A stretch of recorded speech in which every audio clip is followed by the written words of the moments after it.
Welcome to Contra Costa Confidential, the podcast that takes you behind the gates and into the hearts of the Contra Costa Country Club community. I'm JD McCormick, owner of Pan Coast Pizza, member of the Contra Costa Country Club since 2016, and a member of the board. And I'm Brett Thomas, another Contra Costa member here since 2023. Also an entrepreneur, own a baseball facility down in San Ramon. And whether you're talking about golf mastery, sharing the lore of our historic course, or sitting down at the chef's table, we're here to give you an insider's look at the lifestyle and the legends that make this club home. All right, episode 5 here, JD. Look, we're going to talk about what's going on in this episode, but this is the greatest time of the year. Next week is the Masters. And hello, friends. It is just, this is kind of our Butler cabin right here, huh? It is just one of the greatest weeks. Tell me who you're picking next week to win the tournament. I think it's Bryson's week to put on the green jacket. Come on, really? You know, I saw something on Twitter. It was all these algorithms.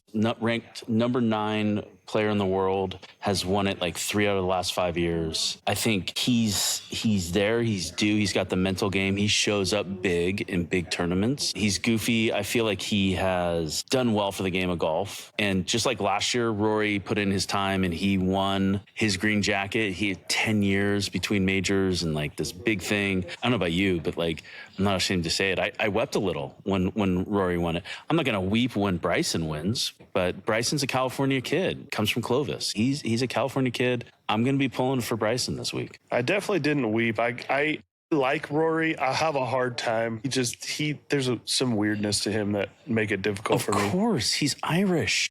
Yeah, but they're weird. Like in a good way, but. I mean, I obviously Bryson's always a safe pick in a major. He's you know. But you feel like took the safe road. I mean, I'm going to take a safe route too, but it's a little more like because of recent. But like Cam Young is so good right now. I mean, he's got so a better haircut on the tour. And you know, a lot of people say that when you have a real nice thick brown beard, like it's just kind of the way to go in life. I feel like that's a clickbait thing that you see on Twitter now. It's like people are saying this is the way, and it's like just for you to like click into this. I don't agree with it. I think gray's the way, baby. I've been told I look like Cam Young. I've been told I look like every white guy with a beard, by the way. I got a true story. When we were in Pebble a couple weeks ago, I literally had a guy ask me, he goes, Dustin, would you take a picture with my kid? He's right over here by the green. And I thought he was 100% joking because I'm like 6 inches shorter than Dustin Johnson, right? I mean, like and I was like, ha, ha, ha. And he's like, yeah, sorry if this is a little awkward. It would mean a lot to him. And I was like, oh, hey, man, like, what's up? My name's Brett. I appreciate it. But like, he's like, up here. But I was like, really? Like, I'm telling you, I'm white guy beard, everybody. You're way better than I am because I've taken 2 pictures with Jason Kelsey. So you're saying Twice people have come up to me. Fuck yeah, I took it, dude.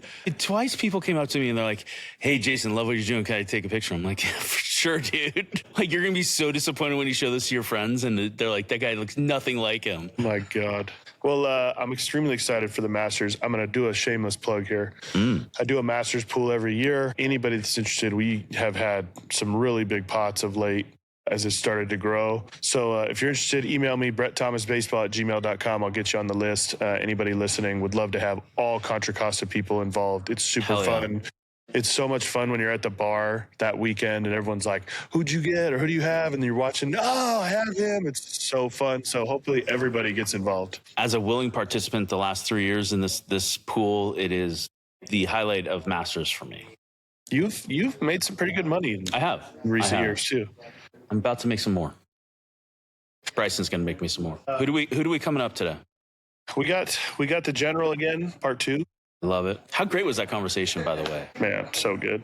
And part 2 just as good. So if you listened last week, I promise it's just as good this week. And then we have Amy Rocha, who was amazing because I'm a wine addict. Mm-hmm. So we're going to talk a little wine with her. So some rumors that she's bringing us some wine. I love it. So pretty excited about that.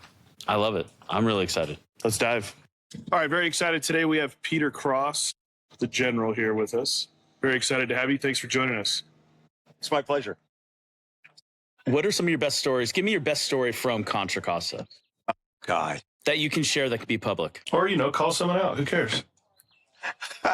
Yeah, it's not like they're listening. There's so many little stories during the week, but they're insignificant. I'm going to have to come back to that. I'm so sorry. I'm going to ruminate on that. I'll ask you another one. Yeah. What's your favorite gambling betting game on the course?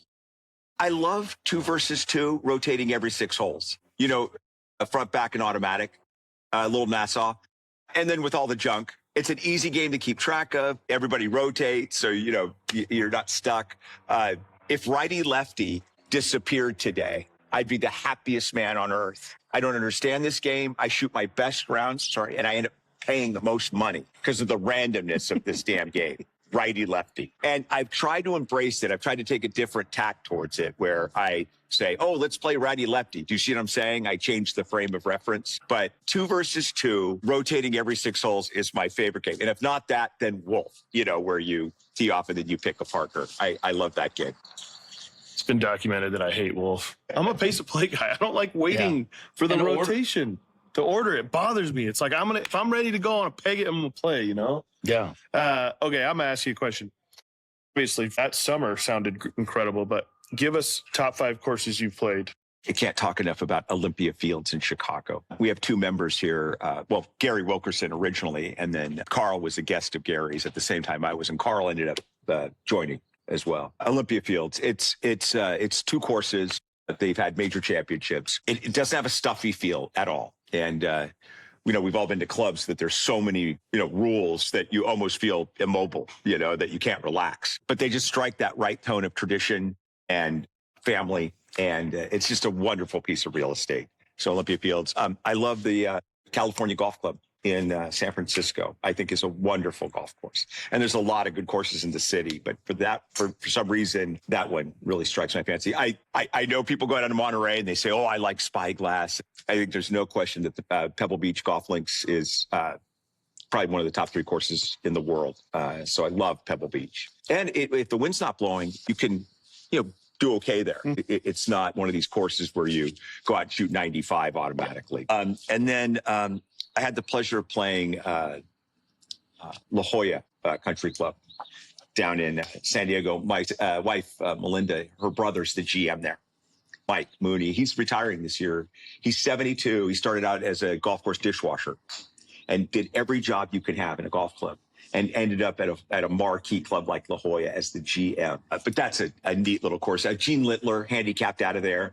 And Phil Mickelson, you know, a lot of golfers have multiple clubs, you know, because I know he's out in Arizona, but he was handicapping out of there for some time, Mickelson, but La Jolla. So those are my top courses. And then this would be the 5th. So we actually have another member, Chris Herpick, who was a member at Olympia Fields. He tell me this experience, because he says, like, you get on the train and you get off the train and, like, you're at the first tee. Yeah. Like, he's like, yeah, you get off the train and you're at the first tee.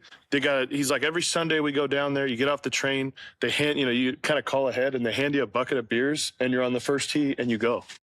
Yeah, it's very, very much like that. And, you know, we all know the golden era of golf courses was the 20s. Our club was built in the 20s. And they were tied to transportation networks and very well thought out in terms of locations. And it's a beautiful sort of old-fashioned feature of Olympia Fields and just straightforward golf. You know, I got to include the Olympic Club. I'm sorry. The Olympic Club is just beautiful too. But no, what you see is what you get. No gimmicks. And I just feel, you know what I didn't count on when I joined this club? Meeting people that had access to other clubs. The reciprocity, that wasn't a thing. I didn't know that was a thing when you joined a private club, that you just ended up having access to other courses that you wouldn't otherwise have if you didn't have a consistent membership. And so it's been such a nice. Yeah, absolutely. And I think like Scott Hazlett is one of those examples of, he likes to share and like share the passion of the game, but like going to these different clubs and going on what I like to call field trips is always a lot of fun. I love Cal Club. I love Olympic Club. I love Lake Merced. I think that little triangle in San Francisco with San Francisco Golf Club is probably one of the best in the world. And I got into an argument in Scotland a couple of weeks ago with this, and they were like, look around. And I'm like, no, within 5 square miles, like this is right there. It's really something. You can throw a handkerchief almost over one of the beautiful paintings at Cal Club. And I know you guys know this, the architect there is the same architect as our golf course, McCann. But it's a painting of the peninsula San Francisco with all the locations of the golf courses, and you really get a sense of how close the courses are in terms of the real estate. It's amazing.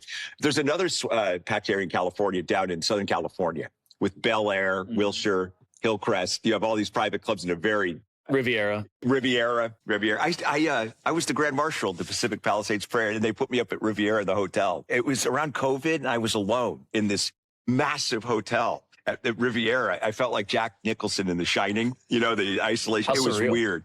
You didn't see any like kids running around the elevators full of blood or anything? No, but JD, I'm telling you, it was creepy. It was a bizarre experience. But what a beautiful piece of real estate Riviera is. It's got almost like an old Hollywood feel to it, like a lot of Art Deco. They embraced the Hogan mystique because Hogan did quite well there. Did you play? No, I played 9 holes with the member, but I did not play 18. And we were the only ones on the course. But Kikuyu course, by the way, just like La Jolla. Yeah, very interesting. I will tell you a funny story. This happened 2 weeks ago on the golf course. I was playing in Palm Springs, beautiful weather. It was raining up here. So I come out here the next day, I get back, and I'm driving my cart on the fairway. I'm smoking cigars. Our superintendent, Derek Mara, I'm in the middle on 18. He comes driving out in his utility truck. And I love this guy. This Derek Mara is a very competent young man. Solid. He says, "What the hell are you doing?" I said, "What?" He goes, "It's car path only." And I mean, here I was wrapping up my day. I've been driving around the course like I own the place. And he goes, "We published it in 3 different locations." And he says, "I can add a 4th location if that would help you get connected to the messaging." I said, "That's okay, Derek." He was lovely. This guy takes pride in what he's doing. I want to say something too, as members, the rules are so important because if you start bending the rules, it's like, well, why do you get to bend them? Why do you get to bend them? Nobody's more special than anyone out here. And so I love the staff enforcing the rules because they're important in our community. And I knew Derek, I mean, he was half kidding how aggressive he was coming at me, but, he's like, "Hey, look, dude, you can't just be driving in the middle here." It was pretty funny. He immediately went and told Ryan Ott that he may have been a little heavy with me, and he was not.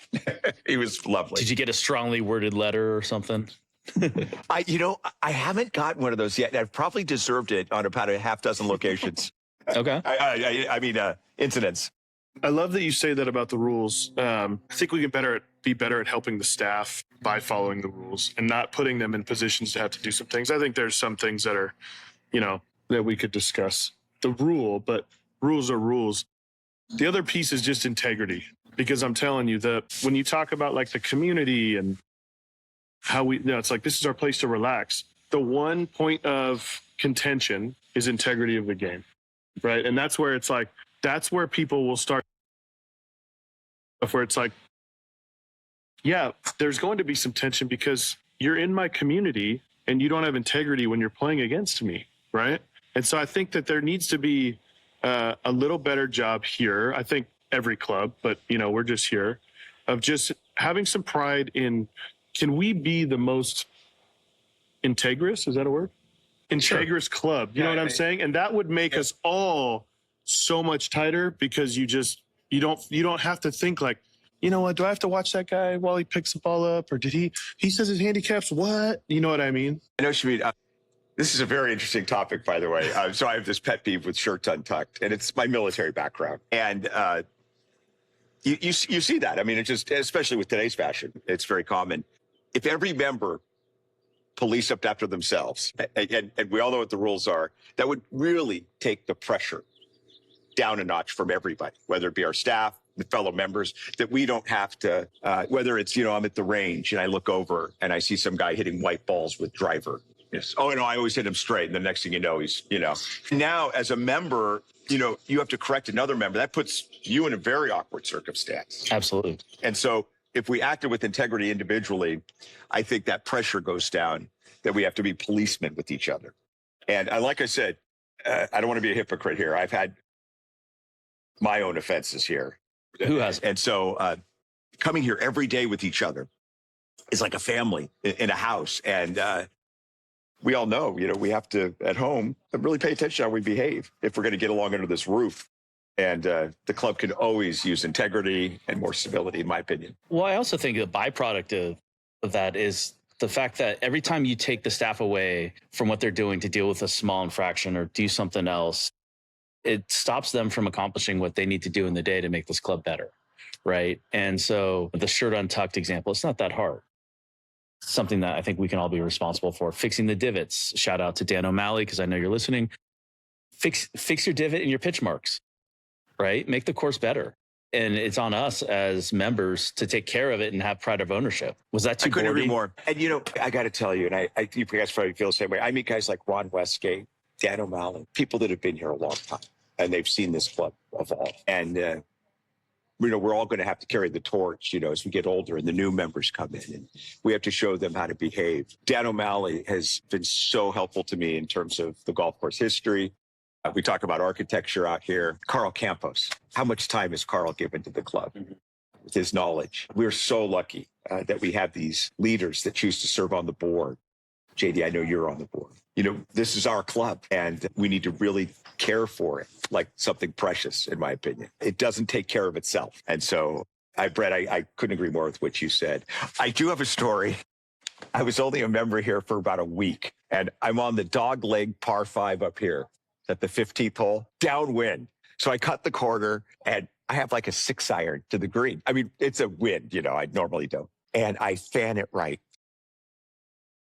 And I hit Dixie Pickup in the head, and it was bad. And she was lovely to me. She was absolutely lovely to me. And I thought, this is it for me. You know, as far as my membership, you know, hitting members in the head with golf balls is probably on the list of something not to do. Anyway, I sent Dixie some flowers the next day, and she was very gracious. But that, for my first week of membership, that nothing worse could have happened to me. I think there's something about that corner, the 15 green, 16 tee box, because I was hosting a buddy of mine from work, and we were hitting, and somebody was coming off 15, and he's a member who's much older. He was here for 50 years, because we were talking to him. He said, I've been a member here for literally 50 years, and he had a big kind of belly, and sure enough, he towed it, and it hit him right in the belly, sent him backwards. The curb grabbed his feet, and he landed on the grass. And I turned to my friend. I'm like, dude, you killed Bob. And so we ran over, and Bob was okay. He was okay, but like he's like, I think I'm gonna take a couple holes off. I'm not good. So he left, and we saw him in here. We bought him a cocktail. We went to play a couple of weeks later, same guy, and he joined us, and we said, hey, dude, how's it going? And he pulled up his shirt, and 3.5 weeks later, he still had the giant bruise welt right there. And I was like, wow, that had to hurt. It had to hurt. It's very dangerous. I've been hit by Carl Campos hit me with a golf ball. I was on the green, and he was hitting a wedge, and he hit me in the shoulder. It didn't hurt. That's the only time. How about you guys? Have you been hit by a golf ball? Cassius? Is that true? We're gonna have to have Carl on here. We shouldn't prematurely tell the story. We should let him tell it. But yeah. Oh, okay. But I've been hit by a golf ball. My wife did it. We were playing Chardonnay in Napa, and I was walking up to my shot on the right, and she towed it, and it hit me in the back. And I was like, God. The next shot, she literally hit a goose and broke its leg. So it had like just one leg out like this, and it kind of hopped over to the water, and it was swimming in circles. And so it was like, shit. So this poor bird is swimming in circles. I went there a year later, and I played Eagle Vines, which is right next to Chardonnay. And the same goose was swimming in circles still with his leg out. I sent a video. I sent it to her. I was like, babe, you won't believe it. Purple heart for the goose. I also, I don't want to be too obsequious here, but there's a lot going on at the club right now. The range, the golf course improvements, the sitting of the new board. And I've never appreciated our board and our administrative team here more than ever. You know, God bless Richie Adams. You know, if anybody's at the range, you could hear Richie updating members about what's going on around the club. And, you know, he engages people like it's the first time he's told the story, and he's telling it for the 28th time. But, you know, Richie retired from Amtrak, and he's putting that energy. And I could go down the list of board members that are still working, but putting their energy in this club. And we're going to need that energy to close the deal on all the range projects and all the improvements. I think we're starting with some interior improvements here with the bathrooms. Yeah. And, you know, all that requires energy and consistency of oversight and diplomacy. I've heard working with the city and the county has been very adventurous. Very hard. And I can't tell you how much I appreciate the members that take on the mantle of leadership for the club. Side note, this was not a paid endorsement by the board of Contra Costa Country Club. Thank you. Yeah. Yeah. And by the way, I've learned, I want to say this to members too. I've learned the value of the committees.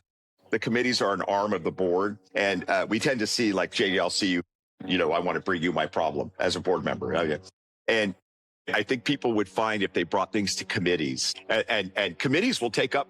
I can give you examples of committees taking up issues that I brought up with them, and they're there to shape the issue for the board. It may not go as fast as you want, but the point is the mechanism is there, whether it's the golf course, whether it's the facility, whether it's the range. There's a committee that handles these areas. And I think as members, if we use the committees, we would find our issues answered.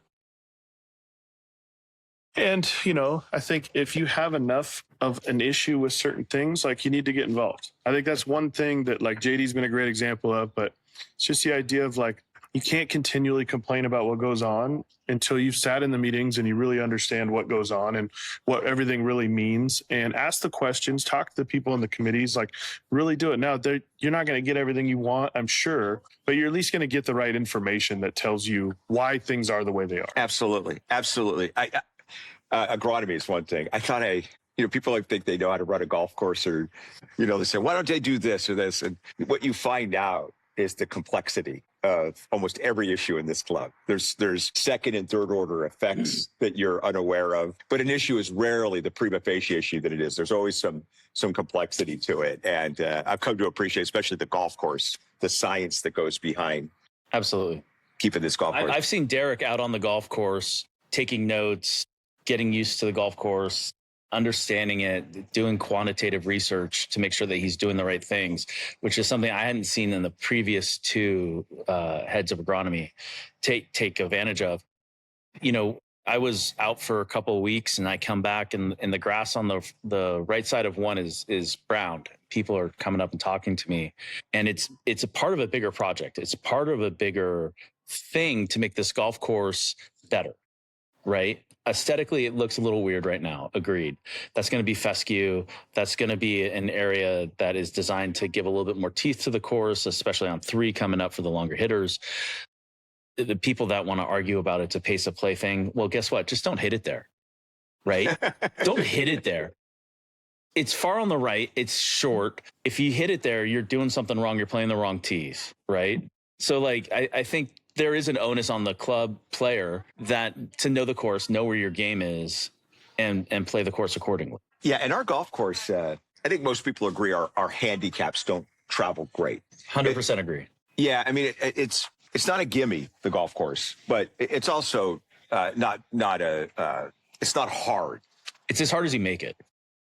Yeah. Yes. And so those little touches, I think the golf course are contributory towards a challenge, more of a test. And all jokes aside, I think that's good for us because it's hard to lengthen this golf course.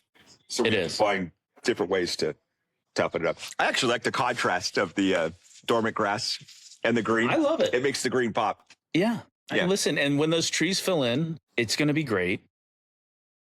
Those trees are going to take time to grow for sure. The city made us put them in, made us put them in there. So that's why they're there. And people don't understand that. And since we took out the eucalyptus between 3 and 4, that's opened up an area for really long hitters to go and make that hole a lot easier. That addition of the fescue and those trees is going to make that harder for the long hitters. Absolutely. Yeah.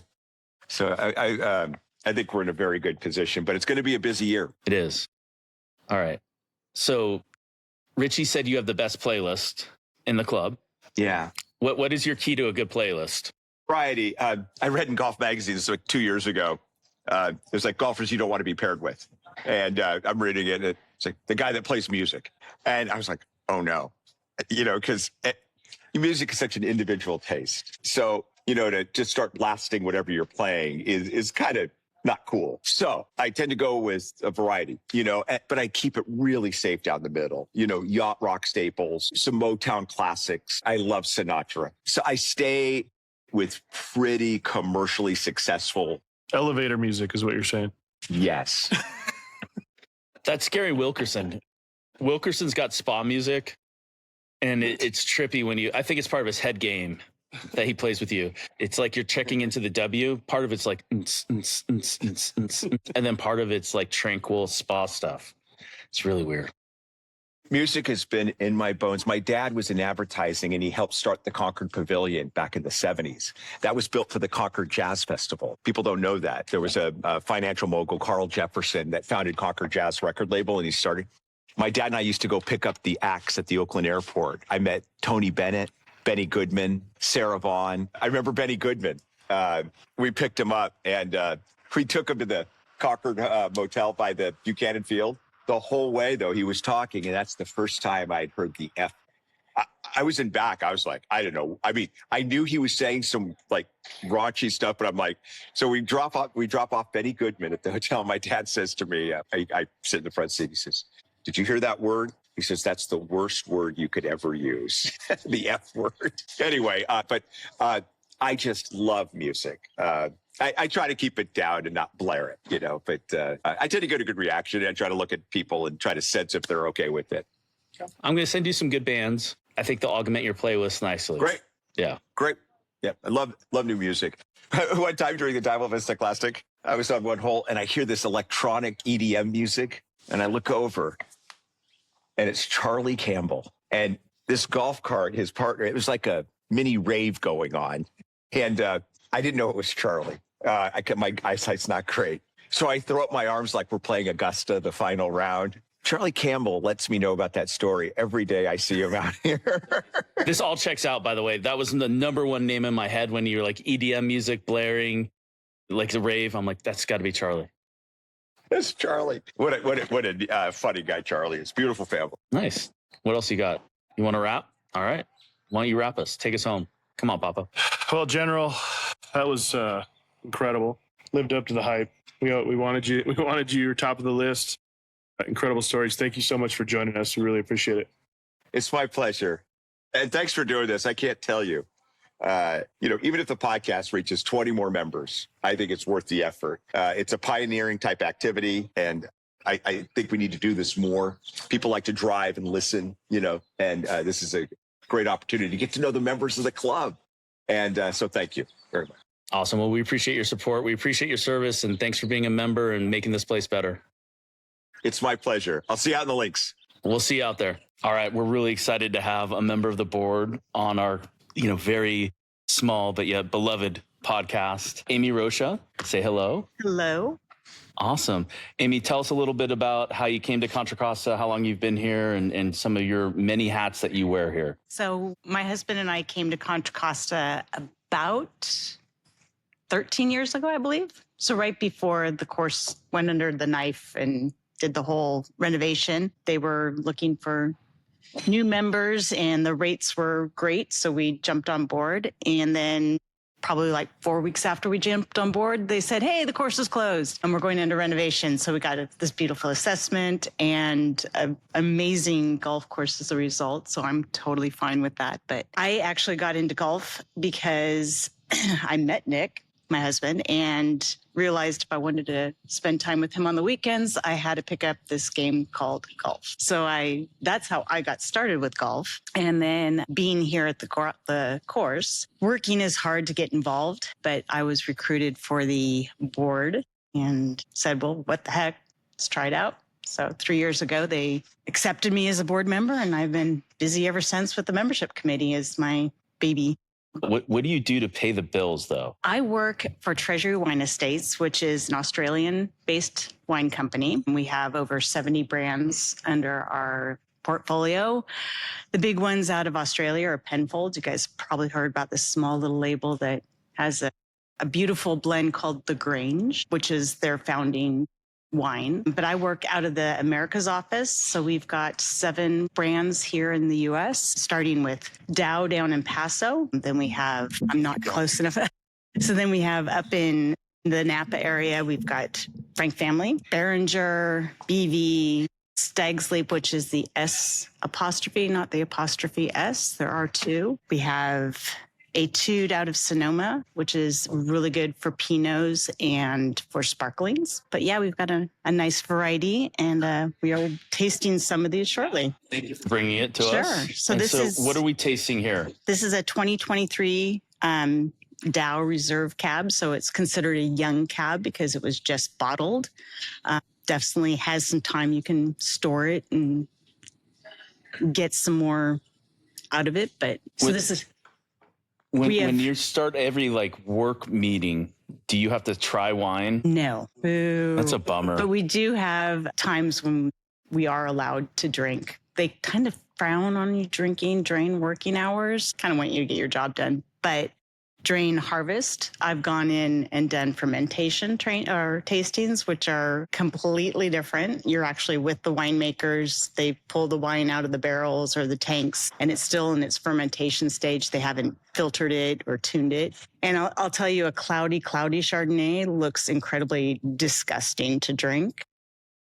But it's fun to listen to the winemakers as they taste it, and they'll say things like, it's mousy, or this tastes like the barnyard. And you're like, okay, why would I want to buy your wine? Right. What do you think some of the craziest adjectives are that you've heard to describe wine? I thought mousy was pretty insane. I've heard that Sauvignon Blancs can taste like cat piss, which to me is something I would never, number one, know what it's tasted like, but at the same time would not draw me to trying a Sauvignon Blanc. But I love Sauvignon Blanc, and I don't think it tastes like cat piss because I love it. I'm newish to wine, but I'm full on addicted. we like that. Is that a alcoholic? You know, No, a connoisseur. thank Okay. you.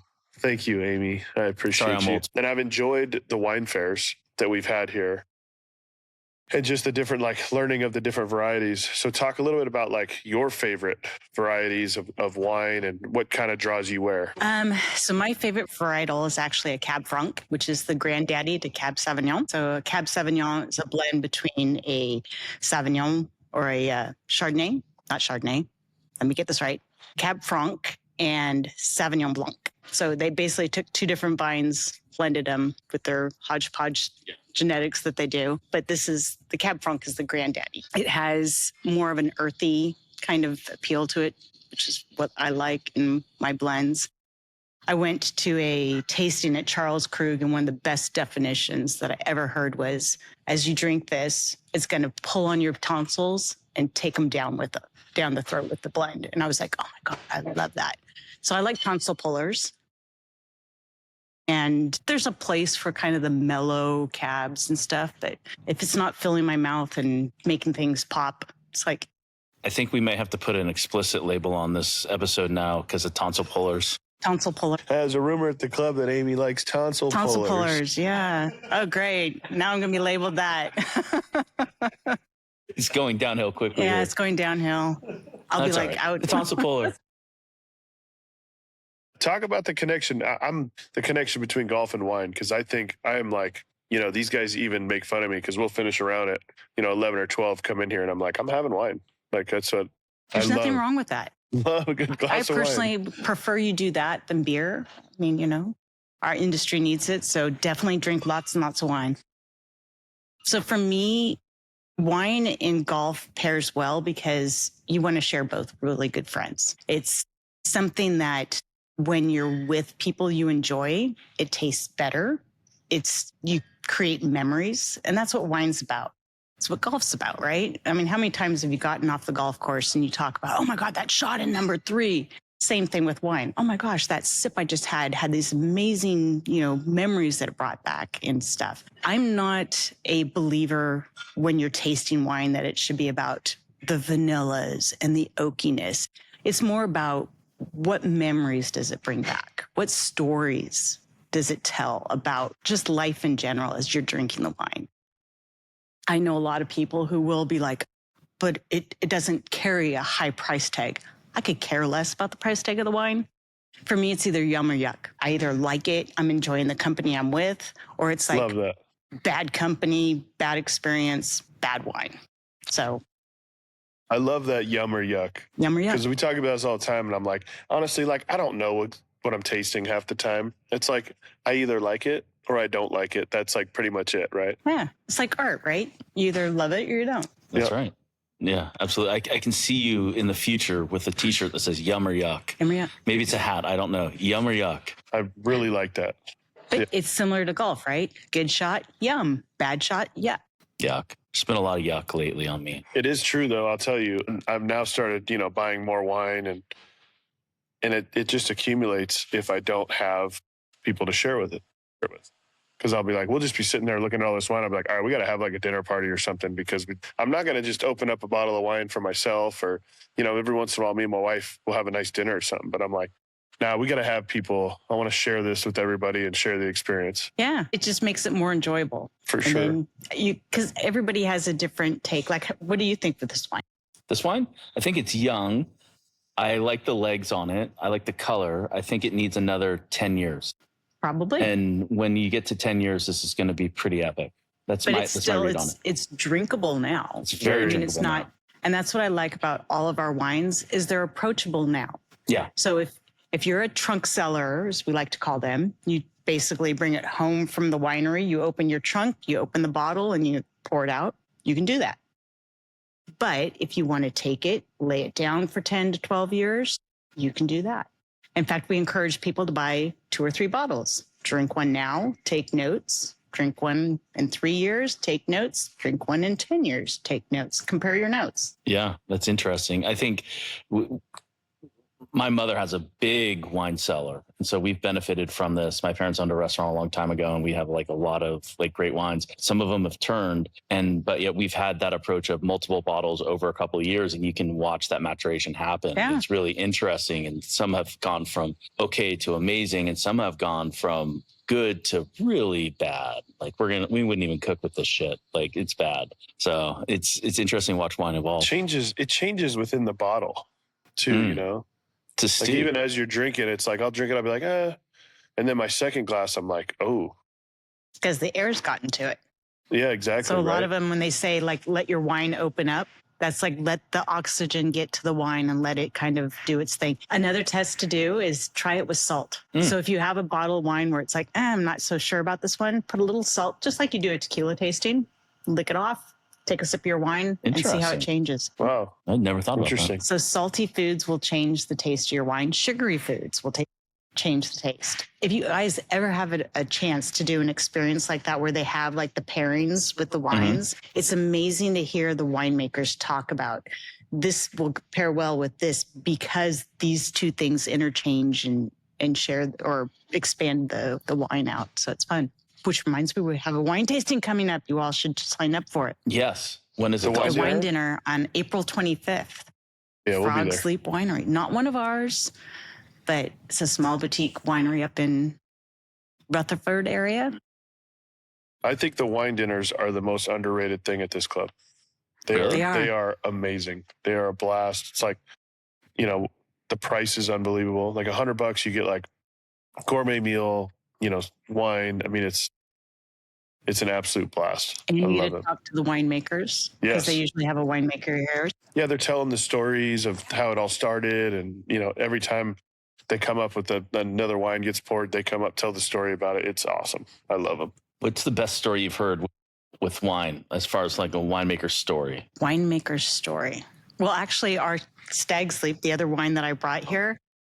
Conveniently, I'm out, Conveniently, so I so I can won't be the bore you first some. to that try can be that. out too. So this is a Petite Syrah from 2010. By the way, Amy Which is does a this baby. at board It's a meetings baby too. Syrah. She makes sure that we try good wine, and that we all have a glass as we discuss and ruminate big ideas. So this is Stag's Leap Winery. If you ever are bored and want to read some very interesting litigation, there was a litigation called the Apostrophes because there's Stag's Leap District is a growing district within the Napa area, an AVA. And there were 2 wineries, Stag's Leap S Apostrophe, which was started by, I believe, the Chase family from San Francisco Chase Banking.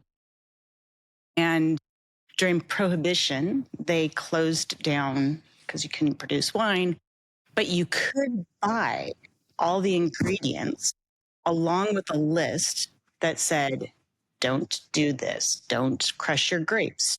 Don't add yeast. Don't allow it to ferment. Don't allow it, don't press it afterwards. And so they had the whole kit and caboodle of here's all the grapes. Here's how you create wine. Just don't do it. Yeah, don't do it. So that was one of our fun things. Plus, there also was a speakeasy during the Prohibition. So you could kind of sneak in. And so if you ever get a chance to go to this winery, it's a fun winery to visit. That's pretty rad. I'm sure Nick loved the litigation piece of that, huh?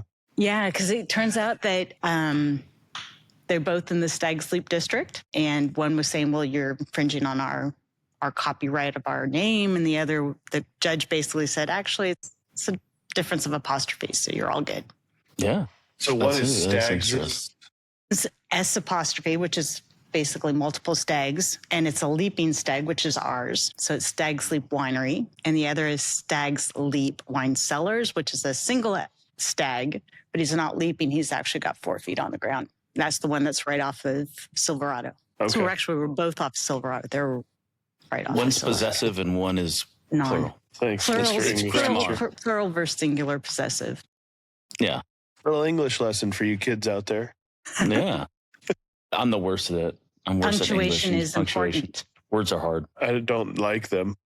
I know. It's really hard. So tell us a little bit about your golfing journey. You started when you started seeing Nick, and you found like that was a good way to spend time together. Give us some of the highlights that you've had here at the course, and what's your favorite hole? What's my favorite hole? Anyone where I actually hit the green. Okay. So what is my favorite hole on this golf course? I actually like the ones that challenge my swing and that make me think about what I'm doing. And when I learned how to play golf, I learned at a little golf course that's no longer a golf course here in Martinez called Pine Meadow, often referred to as Tiny Piney or Pine Ghetto. But it was a little 9-hole course with postage stamp greens. So you really learned how to hit the green quickly. And it had lots of slopes and undulations. So I learned how to play, like I could go long and have the ball still come back to the green. So I tend to find I do that here on this golf course as well. Like on 13, if you're hitting back in the flags in the right or left side, you can go a little longer because it's going to pull back to the hole. So I tend to do those types of shots more than I'm just going to fly it in high and let it flop right next to the hole. So those ones I enjoy more because it's a little more challenging to me because you have to think about how do I want to actually have the ball roll out. Interesting. Likes a challenge. I like challenges. That's good. It's all a challenge to me. It is. Absolutely. Sometimes just coming in contact with the ball can be fun. It can be really and our tough. rough is brutal right now. Yeah. It's really rough. I'm mixed emotions on the punch that's about to happen and that we're going to be closed down. The greens are rolling great. Everything was wonderful. And I know we have to do it. But, doing it ahead of the rain that's coming and the weather, it should help the course heal better and we'll be much better for it in the long run, I know. But part of me is sad. I agree. It's been unbelievable the last couple of weeks. You could always go out to Livermore and play Wente. Could. That's just not as fun. That's a far drive. But so when I worked at Wente Winery, we used to play that golf course for $45, which was amazing. It's a pretty good fringe benefit. But we get off to the starter and he'd always tell us, now make sure you hit it in the fairway because it's April. And in the rough, if your ball goes in and you can't see it, don't go after it because the snakes are out. Oh. So we always be like, okay, who's going to be the first one bit by a snake? Yeah. Don't let Richie out there. Yeah. Richie has the snakes. Richie would never play. I have seen several snakes on that golf course and they're big. Yeah. Yikes. They're sizable. Yeah. They're no joke Tree out there. trunk size in my mind. Yeah. Give us a quick idea before you go on what's happening in membership committee. What are you focused on? So I'm focused on the members' experience. I want to make sure that we're taking care of our current members as well as bringing in the new members and kind of, how do we balance the introductions between the different groups? Because you've got the folks who've been here like 20 plus years, and then you've got the groups that have just joined. And it's like, how do you mingle those two so that people start building the relationships and start having the experiences where they can enjoy a beautiful glass of wine and a new round of golf with some new friends. So that's kind of where I want to focus this year, just kind of building up our relationships and encouraging folks to get out there and meet new people. I love it. Especially, honestly, from a women's perspective. My wife is new to golf, and it can be intimidating. It's like, obviously male dominated, but, it's like even just amongst the women, it's, people have been here a long time, right? You're trying to kind of ingrain yourself. Yep. So she's really, really enjoyed it. And now that the weather's better, her and I both are very fair weather golfers. Yeah. And when I first came, my husband clicked it in with a group of guys right away. And I didn't have anybody. And I basically showed up one morning because there were two ladies on the tee sheet. And it was like, hi, I'm new.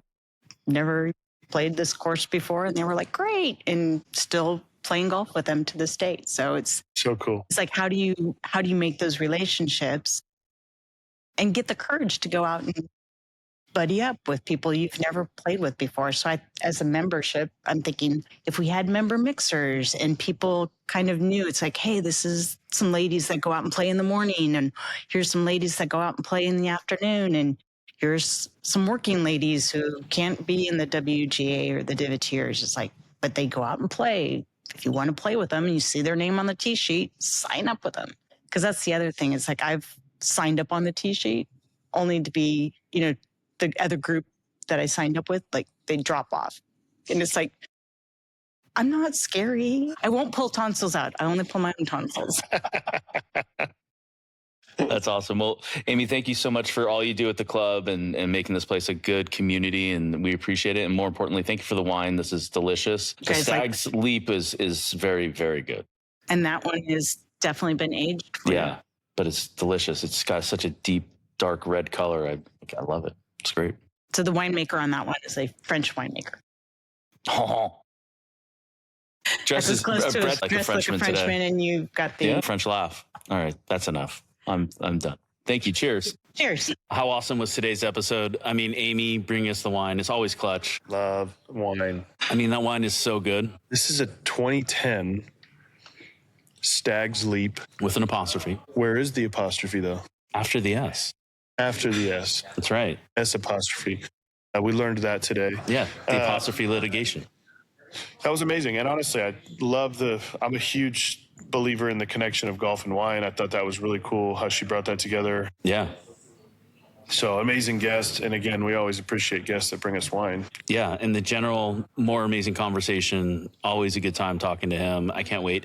I do know for a fact that the next conversation with him will be fire. And I will tell you more about that the next time we have him on, because I've seen pictures of what happened to him in Vegas. And let's just say it's hot. Wow. Well, that's a teaser. Obviously, what happens in Vegas is also not staying in Vegas. No. But hello, friends. It's Masters Week here on CBS. Man, enjoy the Masters, everybody. Excited. Again, we have a Masters pool. Hit me up if you're interested. I would love to have everybody here involved so that when we're hanging out at the club, we can hang out. I am always here all Saturday. I think last year I played 45 holes that day. I set up my iPad on the golf cart, and that was amazing. We rip and we go. Other things going on. We got bocce starting. We got wine dinner, Frog's Leap, the 20 wine dinners. We got wine tastings. So be sure to check out the app and figure out where you want to sign up. But this is we're starting to hit prime season here, and it's pretty freaking exciting. The Masters to me is like where it's like, okay, golf season is officially on. You know what Masters is indicative of? The DVC's coming. Member guest. So get ready. Fix your pitch marks. Sand your divots. Get your Contra Costa Country Club hat on. Get ready, because DVC's coming. Boom. We'll see you on the fairway. Thank you for watching and listening, and we'll see you guys out on the course. That's a wrap for this episode of Contra Costa Confidential. We hope you enjoyed the look at the stories and the strategy behind our club life. Until next time, we'll see you on the links, or we'll see you in the clubhouse. Be sure to stay connected by subscribing to the show. You can find full episodes on Apple, Spotify, and YouTube, and follow the club's Instagram feed for excerpts and highlights. And as always, keep an eye on the weekly approach for the latest news from the pro shop and beyond. And remember, what happens at Contra Costa definitely does not stay at Contra Costa.